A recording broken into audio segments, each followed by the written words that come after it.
नमस्कार, good afternoon. सास बहू और सेंसेक्स के आज के इस एपिसोड में आप सबका स्वागत है।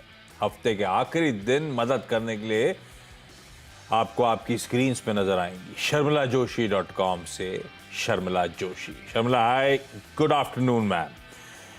बस बातचीत की शुरुआत करेंगे। पहले toll free number, WhatsApp number, Twitter ID आपकी स्क्रीन्स पर आएगा और हो सके तो फिर बाद में ऊपर टॉप पे भी सबसे ऊपर स्क्रीन्स के दिखाते रहिएगा। रीच आउट करिएगा। आज तो नहीं, अगले हफ्ते फिर से आपकी भेजी हुई सारी क्वेरीज को हम सॉल्व करवाएंगे।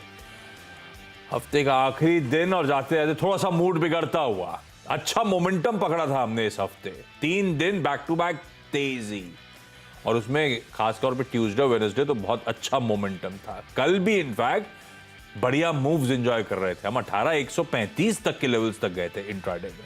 हाँ, ये बात अलग थी कि एक्सपायरी रिलेटेड करेक्शन आया और ठंडे पड़ के बंद हुए, फिर भी इन ग्रीन हुए। पर आज तस्वीर कल और आज के बीच में बदल गई है। यूएस में कल फाइनली प्रेशर आया। हमने अच्छा आउट परफॉर्मेंस इसलिए दिखाया था बजाय इसके कि इवन हमारा भी मॉनेटरी पॉलिसी हॉकिश थी। ब्याज दरों में बढ़ोतरी एज एक्सपेक्टेड हुई, गवर्नर साहब हॉकिश साउंड कर रहे थे, फिर भी तेजी हुई। वो इसीलिए हो रही थी क्योंकि ग्लोबल मूड माहौल बहुत बढ़िया था कल। लेकिन यूएस में फाइनली एक बढ़िया करेक्शन आया, बढ़िया प्रॉफिट टेकिंग आई कह लीजिए। 1.25 से 2.25% तीनों बेंचमार्क्स करेक्ट हुए क्योंकि वहां के कुछ डेटा ऐसे आए जिससे बाजार अब घबराने लगा है। जैसे कि वहां की वो जॉबलेस क्लेम्स का आंकड़ा, वहां पे जो होलसेल इन्फ्लेशन का आंकड़ा होता है जिसे वो पीपीआई कहते हैं, एक्सपेक्टेशन से कहीं ज्यादा आ गया, उससे अब डर लग रहा है। ऊपर से फेड के काफी सारे ऑफिशियल सी कमेंट्रीज डरा रही हैं जो शायद अब इंडिकेट कर रही हैं कि 50 बेसिस पॉइंट्स के हाइक की जरूरत पड़ेगी। कहां बाजार मान रहा था हम इस टर्मिनल रेट की तरफ बढ़ गए, यानी कि इस साइकिल में जो दरें बढ़ रही थी उसके एकदम ऊपरी पड़ाव पे आ गए। अब कंफ्यूजन हो गया है। 25 बेसिस पॉइंट हम मान रहे थे अगली पॉलिसी, अब 50 का तड़का आ रहा है। इन्फ्लेशन का भूत वापस लौट रहा है। ये सब कंसर्न्स हैं जो माउंट हो रही हैं। यूएस में करेक्शन आया और अब हम ग्लोबल क्यूज के तर्ज पे वीक हैं। कल 135 का भाव देखा था हमने, 18,135 करेक्ट होके 18,035 पे बंद हुए। आज वो 18,035 वाला 17,950 के नीचे चला गया है। निफ्टी आधे % का दबाव और प्रेशर लीड कर रहा है निफ्टी बैंक। ये वो पॉकेट है जो कल एक्सपायरी के दिन आखिरी आधे घंटे में सबसे ज्यादा करेक्ट हुई थी। निफ्टी बैंक ने कल भी अंडर परफॉर्म करा था, 100 पॉइंट गिरा था। आज 500 पॉइंट की कमजोरी दिन के लोज पे निफ्टी बैंक इस समय कामकाज कर रहा है। और दिखाइए एक बार कंट्रीब्यूशन प्लेट निफ्टी की तो आपको समझ में आएगा वो बैंकिंग मेजर्स किस तरह से इस समय दबाव बनाने का काम कर रहे हैं। कैसे वो आईसीआईसीआई बैंक, कैसे वो एचडीएफसी बैंक, ये सब प्रेशर बढ़ा रहे हैं।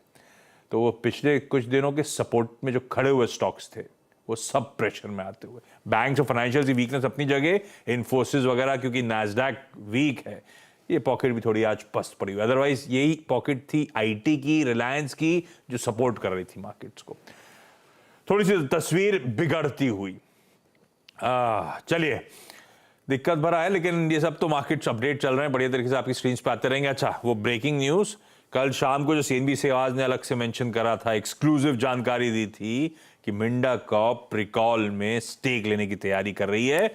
आज सुबह कई सारे लार्ज ट्रेड हुए थे तब हम चर्चा कर रहे थे, अब तो कंफर्मेशन आ गया, मिंडा कॉर्प ने 15.7% स्टेक एक्वायर कर लिया है। तो सीएनबीसी आवाज की एक्सक्लूसिव पे मोहर लगती हुई सबसे पहले इसी चैनल, इसी प्लेटफॉर्म ने आपको उस डील का अपडेट दिया था। खैर, सवाल जवाब के सिलसिले की शुरुआत कर रहा हूं। हमें आज लखनऊ जाना है, पुणे जाना है और भिलवाड़ा जाना है, और सब आपको आपकी स्क्रीन पे नजर आएंगे। आप सबका स्वागत है। लखनऊ से रश्मि गुप्ता आपको आपकी स्क्रीन पे नजर आएंगी। रश्मि मैम नमस्कार, गुड आफ्टरनून। रश्मि मैम, पहला सवाल कौन सा?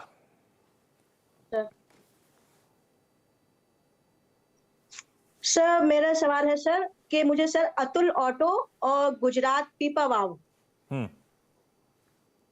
हेलो, हाँ आवाज आ रही है रश्मि मैम, बोलें। हेलो, हाँ सर, अतुल ऑटो। हाँ हाँ हेलो मैम, आप बोलते रहो, आवाज आ रही है। अतुल ऑटो और गुजरात पीपावाव, क्या हुआ इनको? ये लिया हुआ है, क्या है सीन, क्या है? नहीं सर मुझे ये खरीदना है तो मैं किस लेवल पर लूं, और मैं 6 महीने से 1 साल तक रख सकती हूँ सर। क्यों डिसाइड किया? पहले गुजरात पीपावाव पे आता हूं। क्यों डिसाइड किया गुजरात पीपावाव? चुना कैसे, ये 2 स्टॉक्स कैसे चुन के लेके आए आप? सर अतुल ऑटो तो अभी सर जो इलेक्ट्रिक व्हीकल्स के बारे में बजट में बताया तो उस वजह से मैंने सेलेक्ट किया है सर। और गुजरात पीपावाव को मैंने बहुत दिनों से आपसे ही सुन रही हूँ सर, इसलिए। मुझसे सुन रहे हो? अच्छा, ठीक है, रिजल्ट्स आए थे वाकई पीछे कुछ दिनों में रीरेट हुआ है, इसीलिए वो रिजल्ट्स पे शायद मेंशन हुआ होगा चैनल पे, अदरवाइज तो बहुत ज्यादा एक्टिवली ट्रैक नहीं होता है। एक पहले अभी ले लेता हूं, एक थोड़ी देर से लौट के आता हूं। गुजरात पीपावाव, क्योंकि इसकी अभी बात हुई तो शर्मिला, गुजरात पीपावाव लंबी अवधि तो नहीं कहूंगा, ये तो 6 से 12 महीने, मैं 12 महीने वाला पकड़ लेता हूं, 1 साल का टाइम फ्रेम पकड़ लेता हूं। गुजरात पीपावाव में करना क्या चाहिए? अच्छा, दायरे में है ऑफ लेट, इसमें कोई शक नहीं है, लेकिन एक्शन अभी हाल फिलहाल पिकअप हुआ है, आज भी मजबूत है जब बाजार कमजोरी के साथ कामकाज कर रहे हैं।